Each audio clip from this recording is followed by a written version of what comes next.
When you bite a guy like me, I bark back.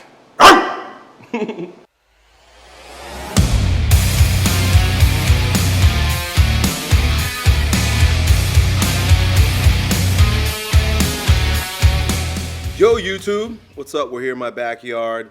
Starting today's video a little bit different. I'm here with my son Benjamin. Hi. I'm here with Splinter and Remy. And the reason why we're starting in the backyard is because I have been putting some extra care into our little boy Splinter here. Now I told you we changed his name, it was Bruce. Bruce is kind of like a tough name, and it turns out that he's really, well, not as tough as a Bruce. In fact, he's got a little splint here because he broke his leg chasing around his big brother. And so I was looking at him the other day. I was like, man, he looks like a rat. He literally looks like a rat. Look at that little rat. And I thought of the name Splinter because I was a Teenage Mutant Ninja Turtle fan when I was a kid. You watched Ninja Turtles before, right? Yep. You know Master Splinter? Mm-hmm.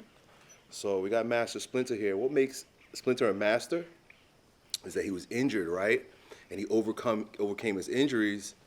And as a result of the injuries, he became that much more keen as a martial artist. So I'm hoping that that's going to be the case. Anyway, it's a fun name for our little buddy here. So just working with him because last night I was up about 3 times because he still is in a crate. He's still crapping his crate. So I was cleaning poop out crates. And so I'm a little chill in my attitude today. Need a little bit more rest. And so we're gonna do something a little different for my workout today. Something that gives me a little bit of a distraction, gives you some entertainment, and allows me to get my workout and get a video at the same time. Those of you guys who have followed my channel for many years probably remember a series called Shit People Ask Elliott. And it was basically where you guys send in your questions, random questions, any questions you got, and I'll answer them during my workout in the most succinct, entertaining way possible. Not too much long ranting and philosophizing, just basic, straightforward answers to sometimes complex questions, which makes it a lot of fun. So we're looking forward to doing that. I'm gonna wash up, get my peri-workout drink, and meet you guys in the gym. So today I'm working standing overhead press. I'm gonna load up that bar and see how heavy I can press it over my head. I'm thinking I can get close to 225. That's my guess, that's my goal. We'll see, let's roll. So as I stretch and warm up, my buddy Kyle over here is gonna ask me your questions. All right, how do you bulk up so fast?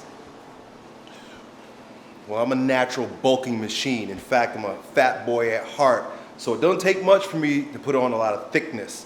But I wanted to do it the right way this time. So rather than just eating everything that don't move, and some things that move, I got on the vertical diet because I saw Stan Efferding's videos on YouTube. Thought the guy was a genius, saw that he was 50 years old, he was jacked and strong. Said if I'm gonna bulk up in my older age, I'm gonna do it with guidance. And that's what I did this time, vertical diet. All right, Damien asks, what are your tips when you open your first gym? A few tips for opening your first gym is to have a set of clients before you open those doors because you want to be able to cover your overhead. I'm of the opinion that you're better off shoestringing your budget, paying for things yourself, not getting a big loan, but in order to do that, you got to know how to generate revenue. Get your client base solid, then over time, you'll be able to save and then open up your gym. One of the things you got to keep in mind, guys, especially if you love fitness, you love training, you love working out, you got a passion for the industry, but you haven't really studied business or marketing, you got to know marketing and you got to know sales. You could be the best trainer in the world, have all the best information in regards to getting lean and jacked, but if you can't market yourself and you can't close a deal, you are not in business. It's a hobby. All right, so what drives you most? Reaching a milestone, recognition, financial security, power, fame, what is it? I'm actually just addicted to activity. It's a lot of fun for me to always be busy. That's usually the case with a lot of people, but if I get into a situation where things are too boring, even if I'm highly successful at it, like my Yo Elliott series back in the day, I tend to lose interest and want to do something else. I'll tell you that I am probably at my most motivated I've ever been since starting my family back in 2003, right now, because moving to this ranch has put a lot of load on my shoulders, a fire under my ass, and that's what keeps me motivated. So, long story short, or in another way to look at it, is I'm more motivated by fear than by love. I'm more motivated by things not working out, fire behind my ass, dog chomping at me, than aspiring to something over there, something great, something bigger. And that's just the way I am. I wish I could say I was a different way, because it sounds more pleasing. Oh, I'm a big goal seeker, but I'm not. I like running from rather than running to. Meditation, you like doing it in the morning or at night? You know, to be completely honest, I haven't meditated in the traditional sense for quite a while. And quite frankly, I feel just fine. I think I may have sold myself and others, I don't want to say a lie, but I don't think meditation is what it's all cracked up to be. I think that when we're engaged fully in the moment with what we're doing in a non-distracted way, meaning not lamenting on the past, not thinking on the future, it is a freaking meditation. So lifting is a meditation for me. Now, my brother is huge into Asian meditations and stuff, and one of the things that he had been doing for many years is something called standing meditation.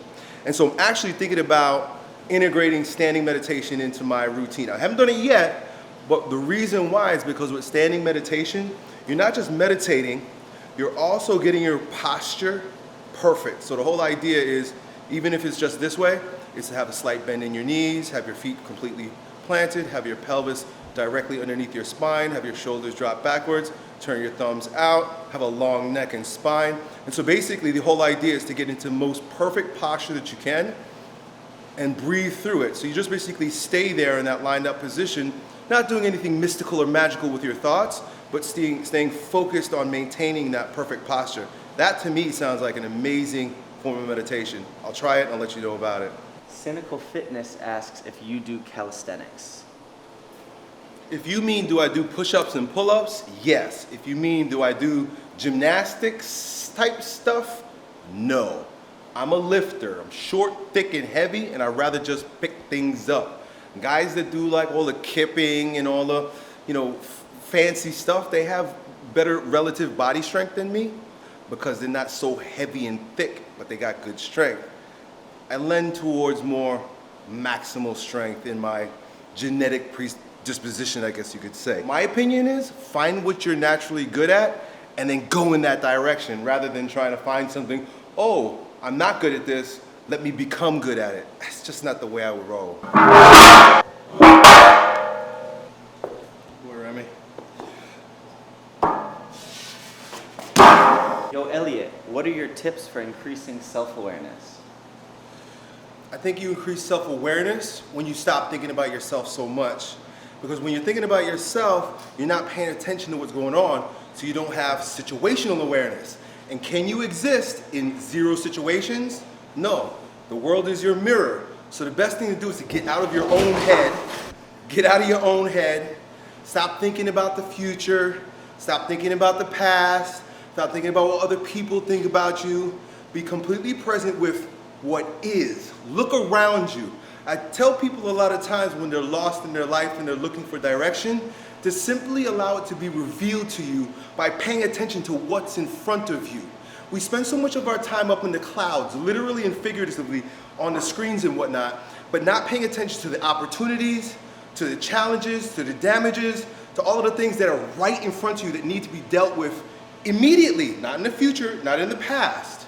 So if you want more self-awareness, have more selflessness and more situational awareness. Look around.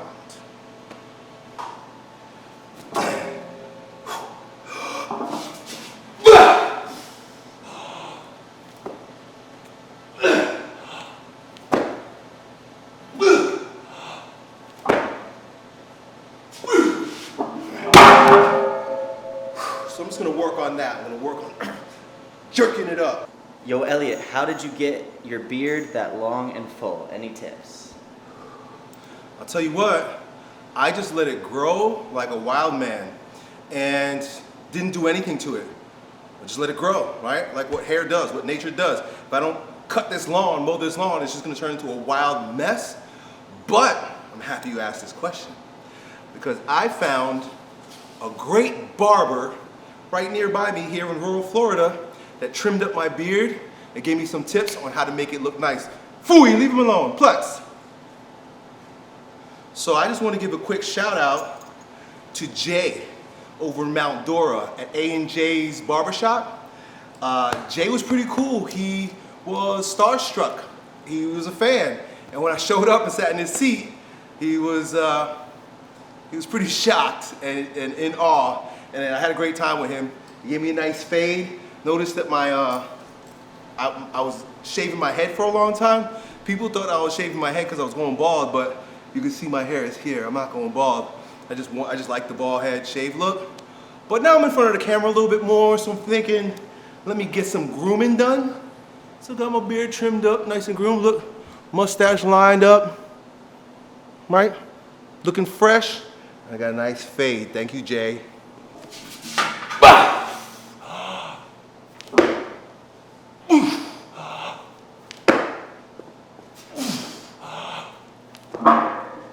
Feels better. I knew it would take me a few sets to get that groove.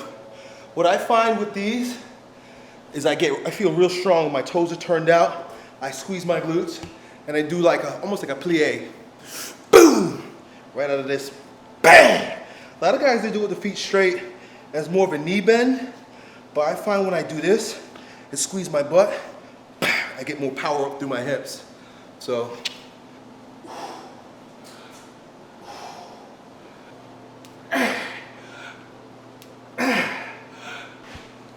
What is your biggest fear? honestly, I don't fear anything. Once I atone with the Father, reconcile with God, and made Christ my Lord and Savior, I fear nothing because I don't fear death. When I live in a way to maintain my state of grace in this life, all I could do is look forward to the next one. What could possibly fear me? Did I lose my arms? Did I lose my legs? Did I lose my family? Did I lose my life? All of that is dust.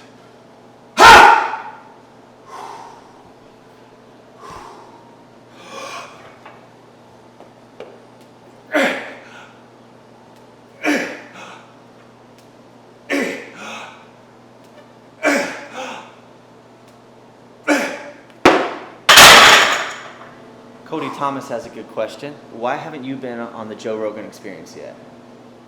Because I haven't gotten an invitation. And I probably wouldn't go because I ain't hopping on an airplane to get all the way out to the West Coast. Keith asks, other than your children and your wife, what's one of the most life-changing events you've been through? I would have to say moving to this ranch just a few months ago. I've grown up in cities and suburbs my entire life. I know what it's like there and what's expected.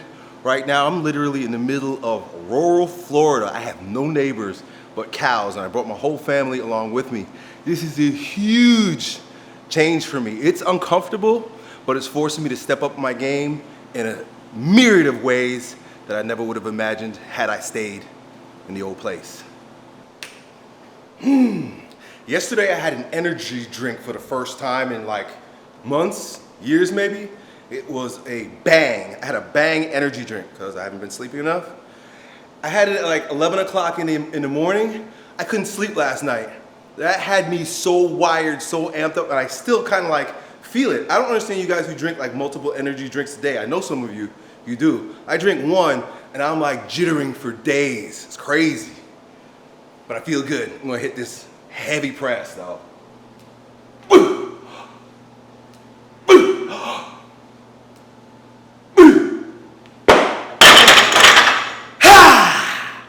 Hit me. All right. This follower was in an abusive relationship, and he's asking how he finds himself and his strength again. An abusive relationship in what way? And I ask that knowing that you can't answer that, but a lot of people perceive abuse as being put to the test.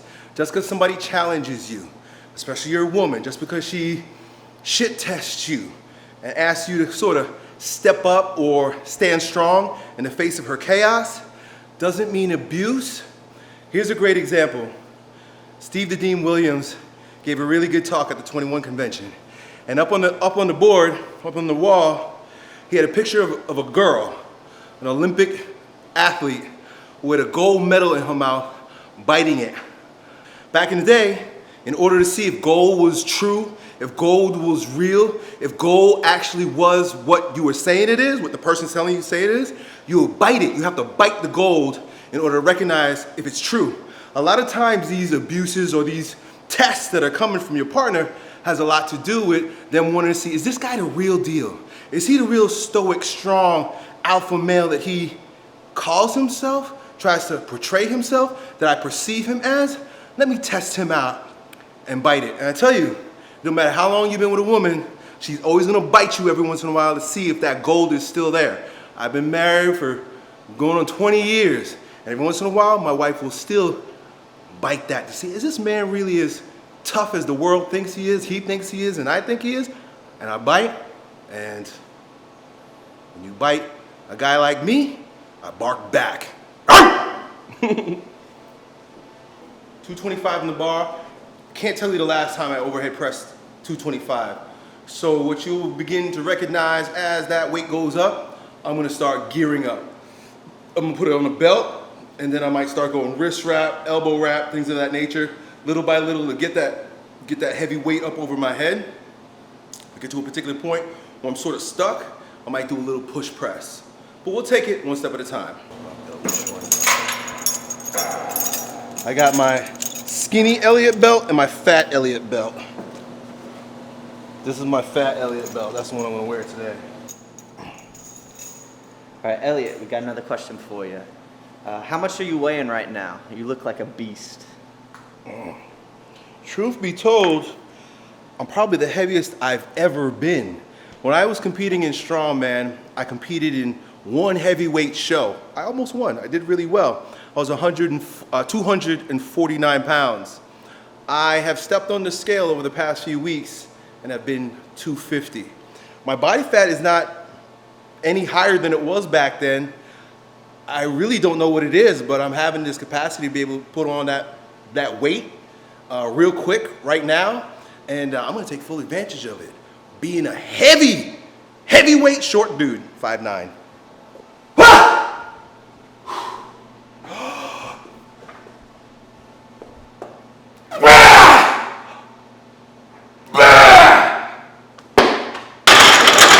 I feel like a beast right now. 225, double. We going up. Good go, good go. Good butts.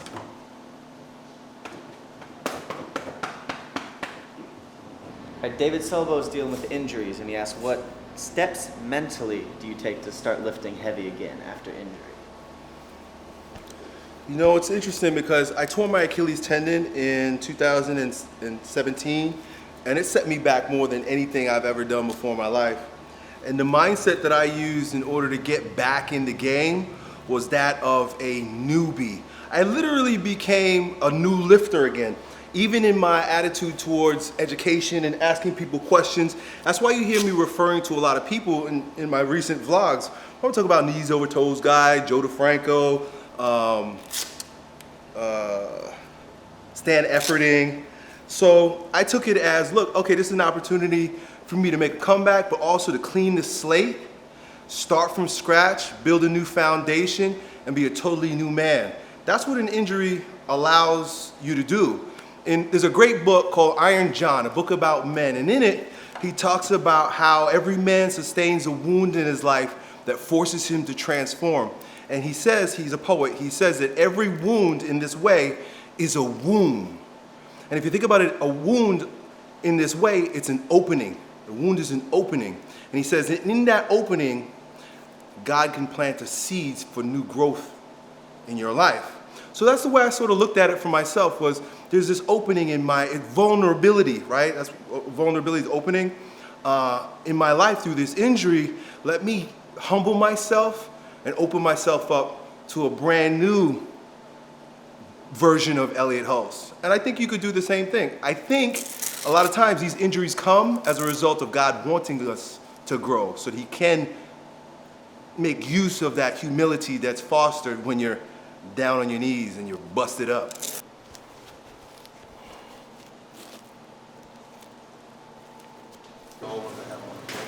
It didn't feel right. Apparently I put on my old ones. These are my newer ones, and maybe they'll fit a little bit tighter.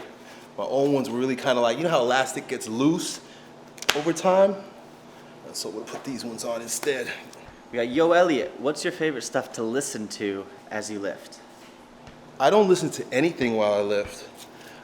It's not even just for this video. I just don't listen to anything while I lift. I listen to myself breathing. I listen to the clanking of the weights. I don't listen to music, and there are times when I'll listen to like a podcast, like I'll listen to Mike Adams, the Health Ranger. He's one of my favorite people to listen to. But for the most part, I don't listen to nothing. I have to come up a little bit higher. Oof. So I got 225, 35, 245. And old Uncle E's gonna go for a single. Let's see.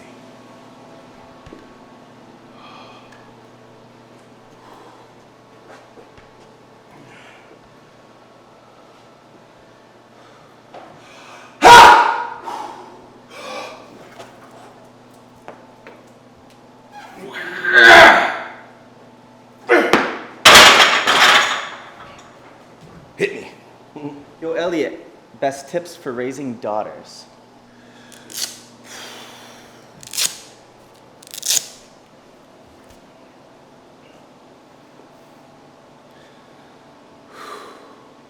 When raising daughters, the toughest thing for you is to be consistently saying no. Because you love them, because they're little girls, because they're cute, and you want to give them everything, you want to do everything for them, you want to make them happy, you don't want to see them cry, you kind of get soft and you give them everything they want. And it's the worst thing that you could do because they become spoiled. So you're going to have a tough time, especially when they become teenagers, telling them, no, you can't wear that. No, you can't hang out with that boy. No, you can't watch that. No, you can't listen to that. And they're gonna fight you, they're gonna shit test you, just like a woman, just like your wife or your girlfriend. They're gonna test you, they're gonna try you, they're gonna push that boundary because they want no boundaries, but you have to represent that firm foundation and that boundary for them in their life. Otherwise, they're not gonna respect it from anybody. The father is what sets the boundaries for them to recognize good and bad when they're out there, and the world is telling them all kinds of things that are wrong. So I already broke my gold, my record, right? 225, I did double. 245, I did a single. Let's see, 245, 255. Should I take a 10-pound jump? 20-pound jump? Just feeling so beastly right now. It's that Bang energy drink still left over from yesterday in my brain. So I'm gonna jump up 20. This is the other one. All right. All right. Big shout to Mark Bell for sending me these. Slingshot guy. Who follows Mark Bell on YouTube? Who watches his interviews with people on the Powercast? I think that's one of my favorite shows is the Mark Bell Powercast. And I think Mark Bell has some pretty cool inventions. And who else wants to buy that bicep board? I've been seeing you use that bicep board, Mark, and I think I'm gonna get one. I see the ads on my Facebook. I'm gonna try it out. If I can figure out how to use this the right way. Let's see. I'll tell you this though, I don't love the way these wrist wraps are constructed, because like it's not a loop on this. It's more like a slot. And it's hard to get off, look. Well, maybe it's because I'm doing it wrong, I don't know. You tell me. Yeah, you see? And then that sticks up. I don't love these. I love you, Mark, for sending me them, but I don't love these. Maybe I'm doing it wrong, like I said.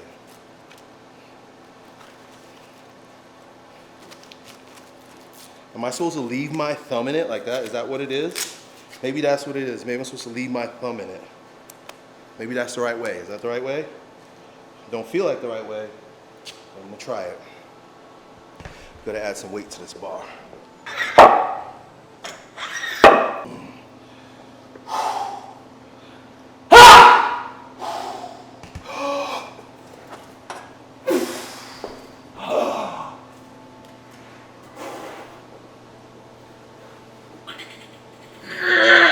I'm gonna drop it. Yeah! That's it. 225, 35, 45, 55, 65, 265. I ain't complaining. What are the top traits of a real man? I like to refer to Jack Donovan's book and what he describes as the 4 pillars to masculinity. He's got a book called The Way of Men. Highly recommend it. And he says strength, courage, honor, and there's one more, I can't remember it. But if you check that out and you look at how strength is uniquely masculine, you'll see that that is a part of what sets us apart from the female. We are, no matter what feminists tell you, men are stronger than women. But there's a responsibility that comes with the authority of being stronger. So it's not like being strong for the sake of being a tyrant, but being strong because, and carrying it in such a way that you use it responsibly. He also says courage. Courage is the heart quality within a man. The heart quality within a woman is her openness. That's how she makes herself vulnerable in the heart. But a man doesn't make himself vulnerable the same way a woman does. It's not in our nature. The way we make ourselves vulnerable from the heart is through courage. Courage comes from the word core, corazon, cardiac, courage. It's all along the same lines. And courage is all about doing the right thing, doing what you know is to be true, even if hell comes raining down on you. Doing the right thing regardless of the consequences. If everybody hates you because you're saying a certain thing that you know is right, that requires courage. And it's uniquely masculine. That's a uniquely masculine courage because women are more defined by relationships. Men are more defined by achievement. And so it's better for women to want to do what the others are doing so they can all stay in love, they can all stay in relationships so they don't rock the boat. But that's not appropriate for men.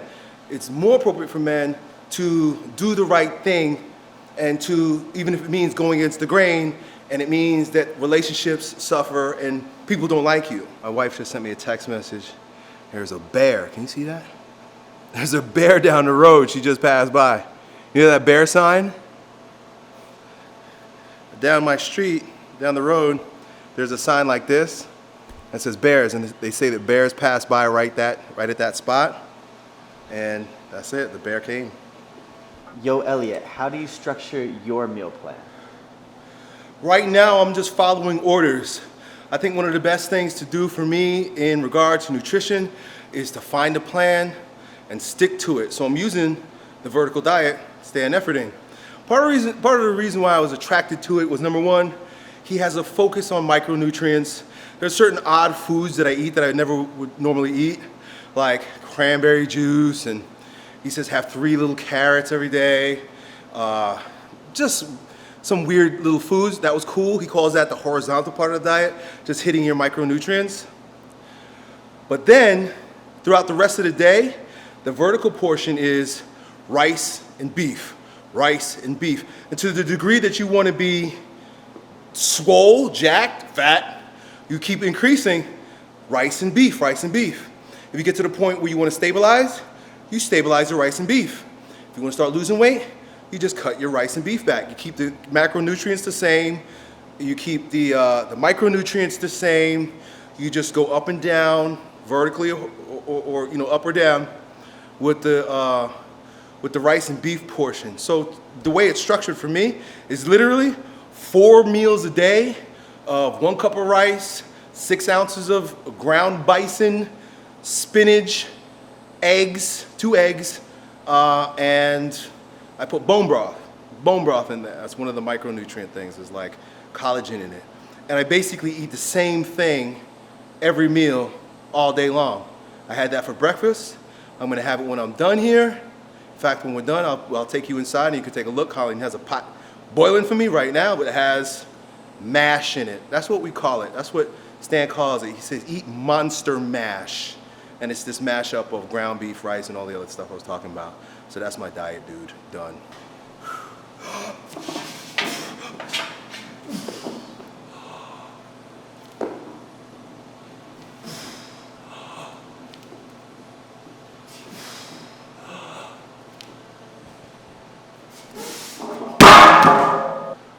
Yo, Elliott, what are your thoughts on keto and intermittent fasting? I lived on keto and fasting for about 5 years. I think I started in 2017 after I tore my Achilles. 17, 18, 19, 20, 21, 2020-ish, I started eating again. I finally actually brought carbs in for the first time this year when I started the vertical diet. I was doing fasting and keto for a number of reasons, all of which I believe are beneficial. There is stabilizing blood sugar, there is autophagy, there is a whole host of brand new science that has come out around not eating, mTOR suppression, all kinds of stuff. In fact, I spent a lot of my time studying these two guys on YouTube in order to learn more about fasting, and they really convinced me and educated me during that time. It was Sim Land, S-I-I-M, Land, great guy, met him once, super smart, and Cole Robinson, the snake diet wizard, who's a wild man, kind of like myself, but he's a genius with regard to fasting and stuff. So I think fasting and keto go hand in hand because fasting is the real ketogenic diet. If you want to get into ketosis eating a ketogenic diet, you're going to be eating a bunch of fatty foods for 2 weeks before you get into ketosis. But if you want to get into ketosis real fast, don't eat for 2 days. 2-3 days max of fasting, and all of a sudden, ketones are through the roof. So if you really want to do a ketogenic diet, you fast, and then you supplement your fast with foods that don't spike insulin, i.e. keeping you in ketosis. Done. Yo, Elliott. What? How do I break a strength gain plateau? So if you're hitting a plateau in your strength gains, it's one of two things. They're both extreme. Either you need to stop or go harder. And it's one of those two. A lot of times guys are not getting any stronger because they're just overtrained. You're doing too much. You gotta give your body time to catch up and recover. You don't go stronger in the gym. You beat yourself up in the gym and you recover. When you recover, that's when you get stronger. You get stronger when you're resting. You get stronger when you're eating. Getting stronger when you're not lifting. So sometimes to get stronger, you gotta stop lifting. But some dudes are just not pushing it in the gym, and a part of the reason why you're not reaching those strength gains and you're hitting plateaus is because you're just not bringing the intensity to your lift. It's crazy how many times I have people come to my gym. In fact, strength camp, before we became famous on YouTube, was considered the home of the PR by all my guys in strongman. Why? Because when they were lifting at home or lifting in the gym, they had certain environments, certain setups, so that they would only hit a certain rep or a certain weight. But whenever they came to strength camp, and they got me yelling in their ear, and they got the environment, and we're pumped up, and we're going 10-pound PRs, 20-pound PRs. Guys are adding 40 pounds to the bar. They've never done it before, not because they got stronger, because the environment is so key. Intensity and recovery, one or the other.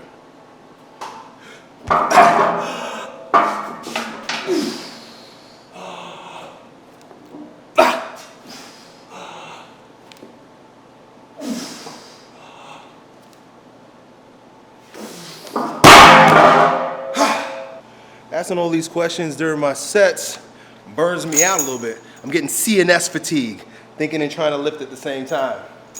Yo, Elliott, how do I honor my parents if I come from a broken home? I'm gonna pull a page straight out of Jesse Lee Peterson's book. First thing you gotta do with regard to your parents is forgive them. You will not atone with your father, you will not reconcile with your mother if you cannot get over the fact that they did the best that they could. Every parent does the best that they could. They may not have been perfect. They may have made a lot of mistakes. They may have traumatized you, but who's not traumatized? But the only way to move on in all aspects of your life is to forgive. Forgiveness is key. Forgiveness will help you drop all the sandbags, all the baggages, all the anchor to the ascent of love in your life. So you have to literally, like Jesse Lee Peterson says, you have to literally go to your mom and say, Mom, I forgive you. I forgive you for turning me against my father. I forgive you for treating me like a little boy while I'm trying to be a man. I forgive you, I forgive you, forgive you. Don't let her turn it around or ask you why there's forgiveness. The forgiveness is for you. It's not about her. It's about, I need to get this off my heart. I'm not complaining. I'm not fighting with you. I'm actually trying to let this go, and I want to forgive you for these things. You have to go straight to her face, and you have to do it. Forgiveness in your heart is not good enough unless the person's dead. You have to literally go to that person and bear that forgiveness with them. Start with your mother, because that's where most of our wounds begin, right? The first love-lost relationship that we have is with our mommy, right? For months or years, we're in her body, then we're sucking on her tit, and then, boom, there's a break. And there's a heartbreak. There's a heartbreak when the baby has to separate from the mother. It's very deep, primordial, and maybe not something you think about, but it's usually where the first heartbreak comes from, and you have to forgive your mother for all aspects of that heartbreak. And then, the movement, for a man to become a man in his life, there has to be a movement towards father, towards pattern. And the way that you make it towards the ultimate reconciliation with the Father, God the Father, which is the ultimate pattern for all men, that's why we're called paternal, is through your father, through your physical father. And you can only do that by forgiving him as well. Atonement with your father leads to atonement with the Father. If you have father resentment, father animosity, father hate, you will always be miserable, you will always be depressed, you will always have anxiety because you can't reconcile with your divine pattern, God the Father. You must let go of the apron strings and the hurt from mother, and you must atone and move towards the world of your Father. That's the way men become men. It's an initiation process.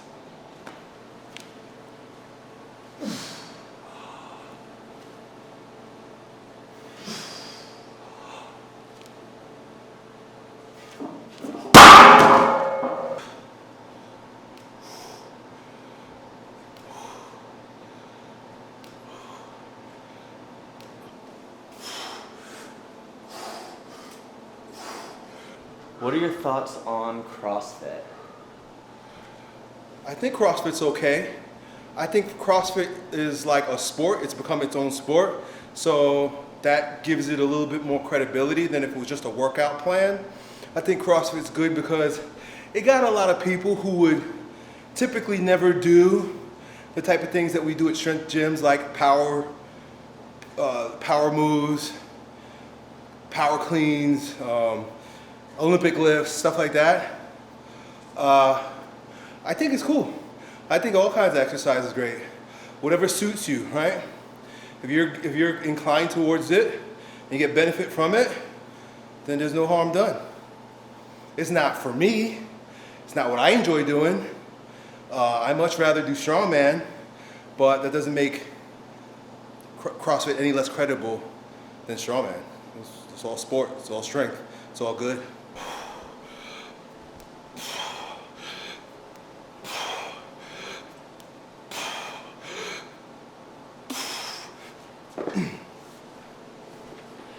What made you decide to leave the suburbs for a ranch? I think I'm a country boy at heart. My dad grew up in Belize, in the jungle, and I think it still runs through my vein to want to be in the wilderness. I'm a wild man at heart. So, besides the connection with nature that I wanted to make, I also like the work on the ranch. I'm always busy here because I got 42 acres that need to be cared for, so it keeps me motivated. And then finally, just to be completely honest, I'd rather not have neighbors. I'd rather not be close to anyone, have anybody near me. I like looking out on my window, looking out my front door and back door, and seeing trees and cows, rather than, when you live in the suburbs, look out the window and you're surrounded like rats in a cage. House, house, house. I lived in a nice suburb. It was nice. But the problem is, I look 365 degrees and there's 8 houses around me. I still feel like I'm in a freaking housing project. I don't think human beings are designed to be crowded into spaces like that, even if they're little luxury homes. I don't think that it's healthy for us to be that stacked on top of one another. I can't imagine the people that live in literal housing projects where they're stacked on top of each other.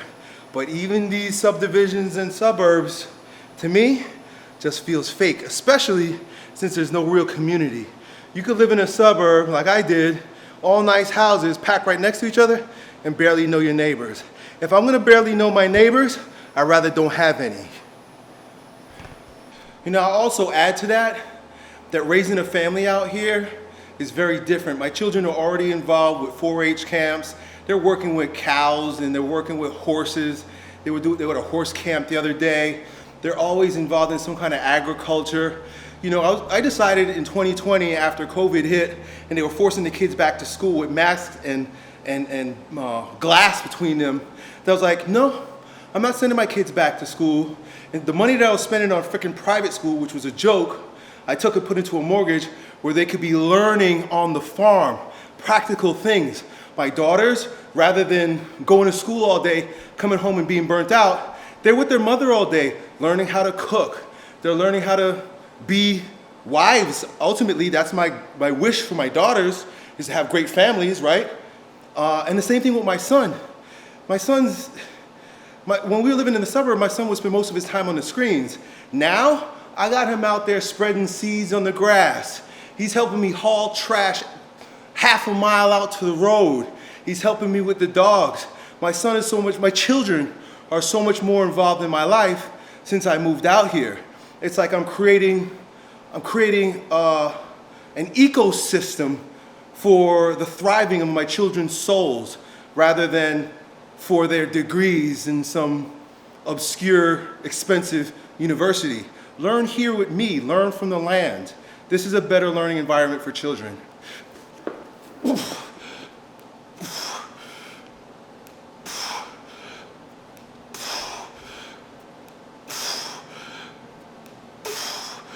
My dog has more place to run.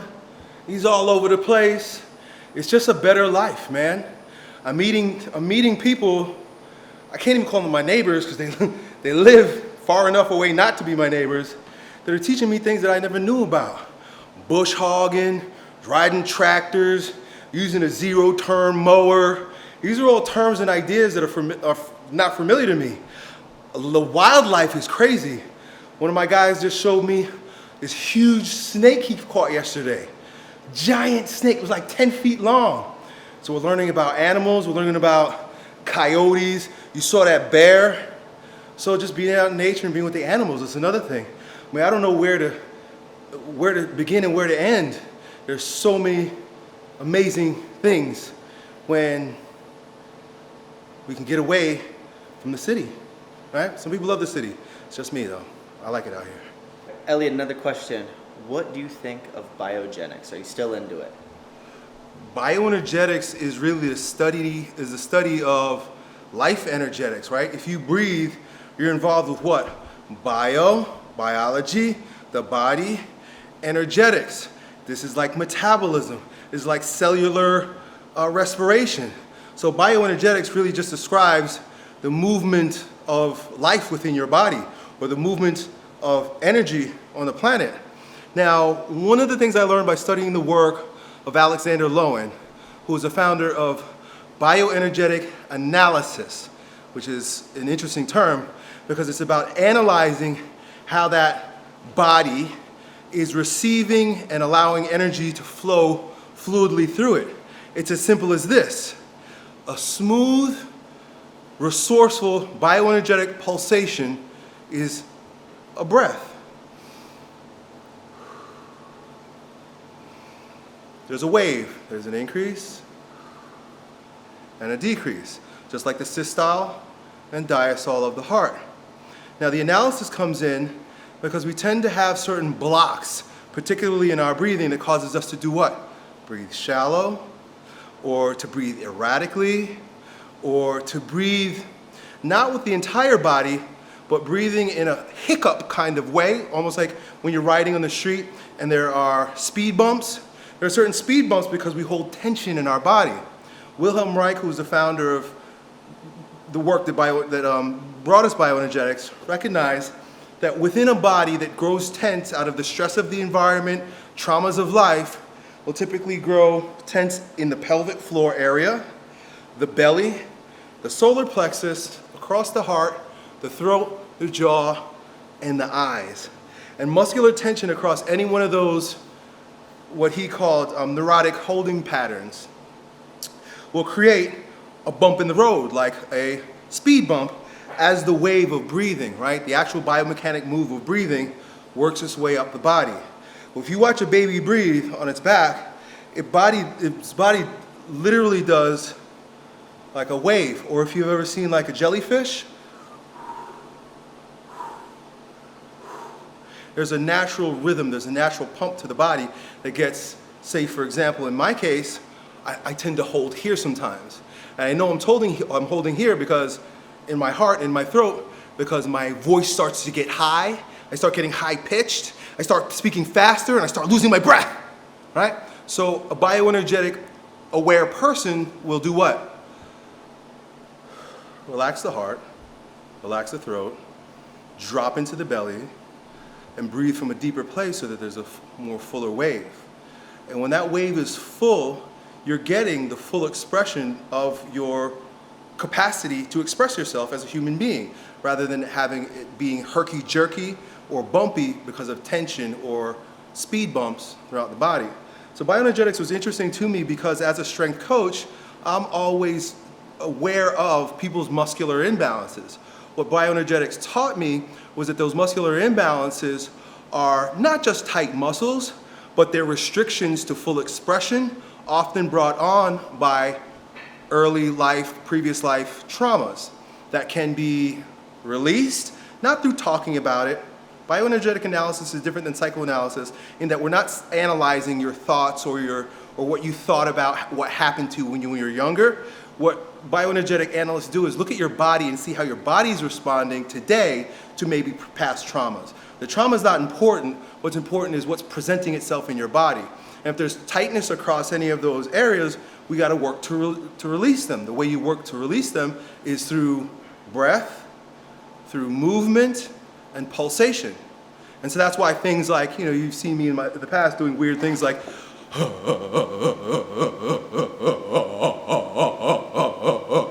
right? Well, what am I doing? It's a very long out breath. Most people's out breath are very shallow. I just did like a 5-second out breath. I'm moving, right? So that there's movement, but that movement is in a pulsation. And what does pulsation do? What does an earthquake do? It breaks stuff. You can create a sort of earthquake in your body by simply bouncing. How good does it feel? Like, the thing is, as we become adults, we become very neurotic and we forget the joy of the body. But if you watch children, they'll just do stuff like this. And